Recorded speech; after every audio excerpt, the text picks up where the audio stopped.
So it's very, very easy to get overwhelmed on how many steps to be taking and maybe not been 100% clear what that may look like for you.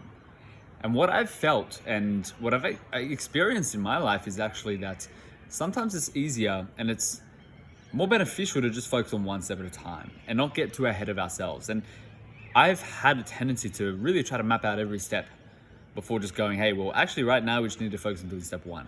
And I'll give you an example because I've been in the coaching industry for at least 7 years now, coaching fitness for most of that, then actually coaching sales for a good friend of mine, and then also going into the personal development and transformation space. And I do remember this one time that I was hanging out at a friend's place, and he's also in that world of fitness coaching and all of this. And we're kind of just putting ideas together on expansion and hiring process and all of this. And I remember that we're getting so ahead of ourselves in a sense of, this is the vision, then we can do that, and then we can do that. And every time I'll do that, because I like to think long-term like that, he would just go, yeah, that's great, but let's just do step one. And I'm like, true, that's a good point.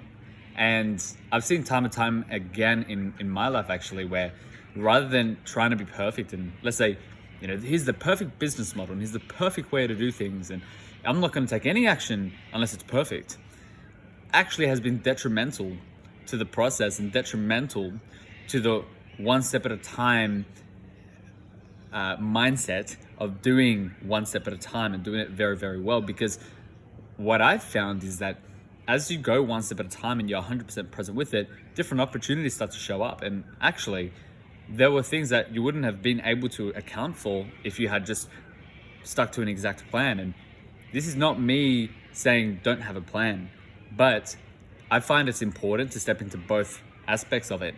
Having a plan, having a step-by-step to the best of your knowledge, but then also understanding that that plan may change and being willing and able to adapt along the way.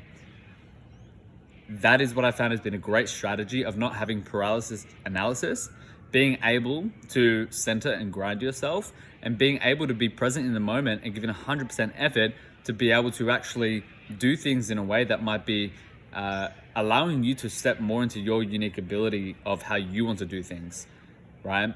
Because you may have a strength that if you're going one step at a time in a way that you want to, and it's not necessarily, let's say, the best business model, but you really resonate more with the different way of doing things, you never know how that actually could turn out, rather than trying to fit everything into a business model that actually doesn't really work for what you want to do. I'm using this as an example. So if you find that you have that sense of overwhelm and you're trying to plan every single step, sometimes if right now the best of your knowledge is to take step one and that feels right for you, just start there and adapt along the way. I find that it's a lot better than just waiting months and months and months and actually allowing that inspired action to just die down and never have really executed anything.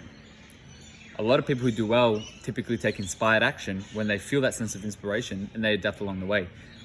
And that might just be a great strategy for you. I hope that helps.